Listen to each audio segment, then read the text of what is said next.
Memorials held today to mark 80 years since the attack on Pearl Harbor. President Biden saluted a wreath at the World War II Memorial in D.C. And like they do every year, the few remaining survivors gathered at the site in Hawaii where the attack changed our world. More than 2,000 Americans died when Japan launched that surprise attack on a U.S. military fleet at anchor.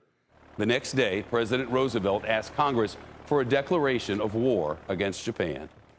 NBC's Kerry Sanders is at Pearl Harbor in Honolulu. Kerry, you talked to some of those survivors about what they remember. What did they tell you? Well, Shop, the events of that day seared in their minds. The memories will never fade. I'm standing here at Pearl Harbor. Over my shoulder, that is the memorial to the USS Arizona. 8 battleships were sunk that day, hit by bombs, hit by torpedoes when Japan attacked here. Let's take a look at some of the footage, black and white footage taken, Movietone newsreel of what happened that day. The U.S. Pacific Fleet had no idea, no expectation, because Japan is 4,000 miles away, that there would be an aerial attack. Japan had come with aircraft carriers when they launched the attack.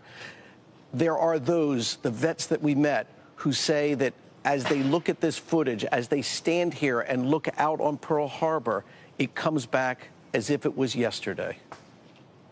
I still see those guys going through that fire. You still see that today? Oh, yeah. Especially when I get up in the morning and go to the bathroom, you think about World War II, what happened there, those guys burning. I don't know how it affects you, but it affects me. As we take a look underwater here, you can see the Arizona, the USS Arizona that is still underwater. Now, every 30 seconds or so, a little bit of oil still leaks out of the sunken ship. The vets call that the black tears of the ship here. They say that what happened here this day is something that they hope we never forget because we didn't experience it, and that we hopefully will listen to their voices. Listen to what another vet told me. I could still see the ship sitting there at 45 degrees covered in the smoke. You see that as you stand here? Oh, yeah. Well, that smoke was awful. It looked like the same thing. Battleship at 45 covered in smoke. You think of so many things. More than 900 seamen were trapped inside the Arizona. They are still entombed here. Some vets who survived and have since died have actually had their ashes interred here at the memorial site as an attempt to reconnect with those who were their friends, their colleagues that they lost that day.